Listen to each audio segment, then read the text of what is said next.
Hi everyone, it's Paige again, and this is Mara. Mara is someone who takes privates for me, and she has a question that she wanted to ask. Out of 100 questions that I have, yeah. The whole purpose of the Q&A is actually to... the whole purpose of the Q&A is to break down not just asana, but the other parts of the practice, the other components, the emotional aspects, the psychological aspects, some of the stuff that you don't normally get to talk about or get information on. So that's kind of why I introduced this. And again, I welcome anyone's questions. If you want to write to me, I'll be more than happy to answer them. If you're available in person, we can do that too. And I will be starting podcasts soon, so that's another option. But anyway, this is Mara, and Mara has a question, so...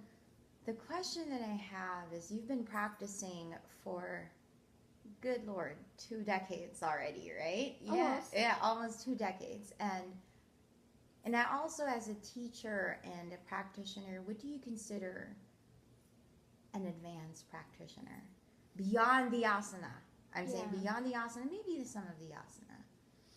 It's really, I know. I'm almost afraid to answer that question because I don't want to offend anyone. No. Obviously, in Ashtanga, you have the advanced A and B sequence. So there's the word advanced right there. Okay, I practice advanced A and B, but just because you can do the asana doesn't make you an advanced practitioner. I think most teachers and practitioners who've been in the game a long time would say no. Now, that doesn't mean that you can't start off in the asana aspect and have a lot of... Like, if you were to compare this, the yoga practice, to anything else in the world, right? Like, right now, I currently work in sales. So, and I'm a baby. Like, I've been doing it a year, but I am so in the green. Like, I feel like I know nothing about it. You know, just because I have a good run, does that make me an advanced salesperson? No.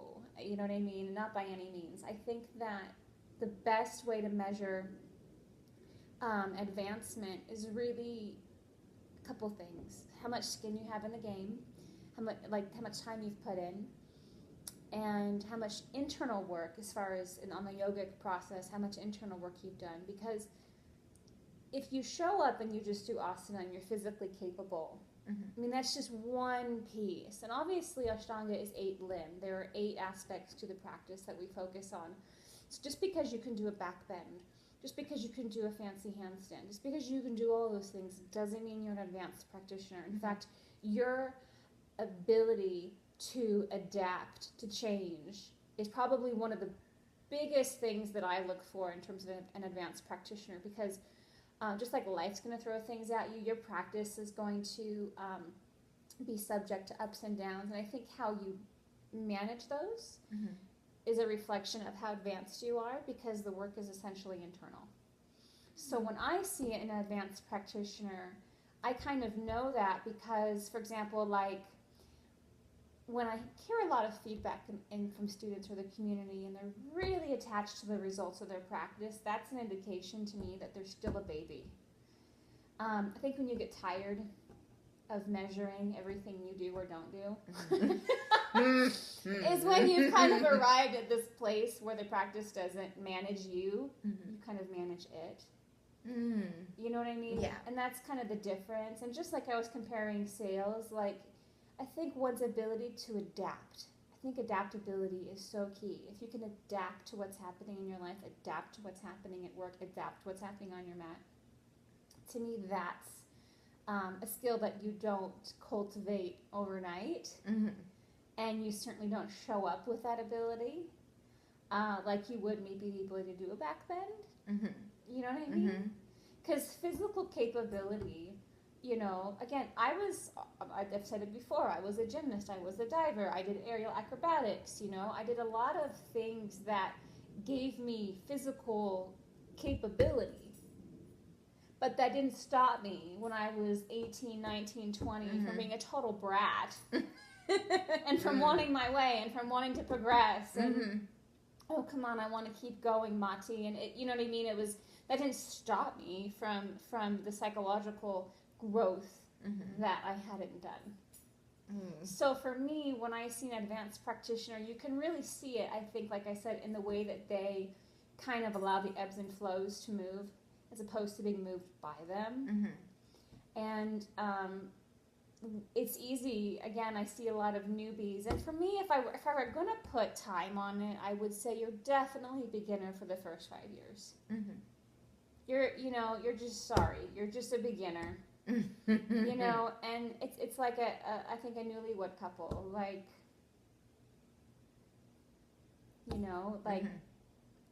as far as your experience goes and your ability to share your wisdom, if you wanted to gain wisdom from a married woman, would you go to someone who'd been married 5 years or someone who'd been married 50 years? I always use that comparison because yoga's not a whole lot different. So I think that again, and you could practice for 10, 15 years and still not be physically capable, but that doesn't mean that you haven't developed an internal practice. That doesn't mean that you haven't worked through your own processes, and that's really, I think, the difference between a beginner and an advanced. And I just now, at 18 years, I'm considering myself someone who's kind of stepping into that role of, okay, now it's really time to sequester people and give back. For the first 15 years, I didn't even want to teach. I really was shy about it. I didn't want anything to do with it. I didn't feel like I had the tools because it's a big responsibility. And again, just because I could do the asana didn't mean that I was capable of taking someone under my wing and really nurturing them the way that they needed to be on their own process. I definitely feel personally that 10 years is a really good amount of time of practice before you even really step on to that road of being a teacher. I look for that. If I'm going to go to someone, I want to know if they've practiced for at least 10 years, personally. Because you haven't hit all your own walls yet. You know what I mean? And if you haven't gone through your shit, how can you help someone go through theirs?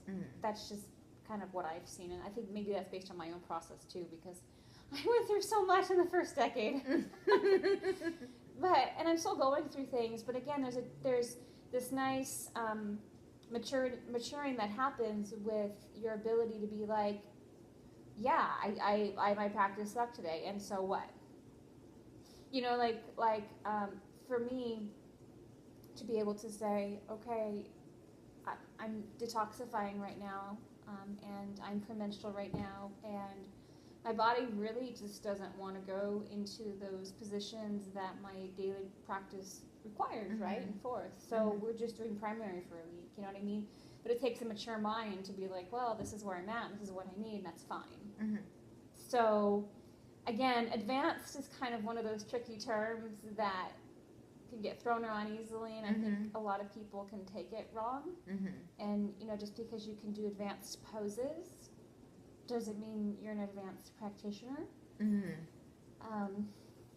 again, you don't even have to do advanced poses to be an advanced practitioner. I think most would agree that the internal process of growth is where you would really measure that difference. Yeah, are you learning something? Well, and how much attachment versus detachment is there in your life and your practice? Because again, if you're attached to everything that you do or don't do, then where's the work being done? Because it's not about that. So that's my personal opinion, and I mean, nothing that I say is absolute by any means. That's just my personal opinion based on the time I've had in the practice. I'm just curious, what would you think would be an advanced practitioner? Exactly what you said. It's not always about how deep you can put your leg behind the head or how you can stay into handstand and all the fancy transitions and stuff. I love it. I love seeing it. I love seeing it in the room. It inspires me for sure. However, there is a certain point in when I see, an advanced practitioner, like a mispracticing with you, like back in the day, you would see it that you would pause for a moment and say, I can read it now after a few years of doing Ashtanga. You'd see it you could see it because you actually can relate to it after a couple of years and not just going go, go, go, go. There was a point that you were just in down dog. And I think you were like thinking like, should I go forward or there's this moment of like just being, I hate the word because it's always thrown in the yoga world, but there's a point that you were just really being present and saying like, what does my body need? Not from here, but what the whole body, is it the ego? Is it this? Is it that? And then you just went through your practice and it was just graceful. So that's what I think. It's like how you can determine like, you have to consider, did I sleep enough today? Or did I think I ate too late. Should I make this a practice of just concentrating with the breath? Or like, my shoulder, my shoulder's not working today. Let me give you like the 500 down dogs that Paige taught me. Let me figure, this one works. So you have the tools to create your own practice. Well, and I think also something that makes an advanced practitioner someone who's willing to, again, adaptability is probably one of the most incredible qualities you can have, regardless of what aspect of life you're in. I think it's so important because you have to be able to think on your feet and make that change and go, okay, well, this is where we're at today. There are so many times I step onto my mat thinking my practice is going to go one way. Like I have no energy, it's going to be crap. And then I get into it and I'm like totally loving every second and it's flowing. And there are other times where I'm like, yeah, I have all this energy. And then I flatline halfway through and I don't know what happened. But being able to make that decision. I mean, I joke. There are a lot of times where I start my sun salutations and I don't know what series I'm going to do. Because I don't know where my body's at that day. And as I move through those sun salutations, I kind of decide how the energy is going to flow. Am I going to be a little bit more, am I going to lean into it a little bit more? Am I going to engage my bandhas more today? Am I going to really try and push that fire? Am I going to be a little more yielding? I think about these things depending on where I'm at. And again, that takes the ability to adapt and to kind of just go with it and honor it. And and when I see students that are so set in one way, or even teachers, I've come across teachers, they're just very unyielding in terms of like, no, this is the only way. And I'm really saddened by, I don't want to knock Iyengar, but he has his own way of teaching. And I'm kind of saddened by the influence it's had on the Ashtanga world and their minds in terms of this obsessiveness with the alignment too, because it's kind of, I think, boxed in people in terms of how they think that their practice is supposed to look. And, your more advanced practitioners, they just know how to mold to the moment. Yeah. And they're okay with that. There's no ifs, ands, or buts. It just is what it is. And that's okay. And they leave it there. And there's tomorrow anyway, and then the next day, and then the next day. So, there's something about advanced practitioners that I find to be, and again, you can be practicing a long time and have a great practice and still have not done this work.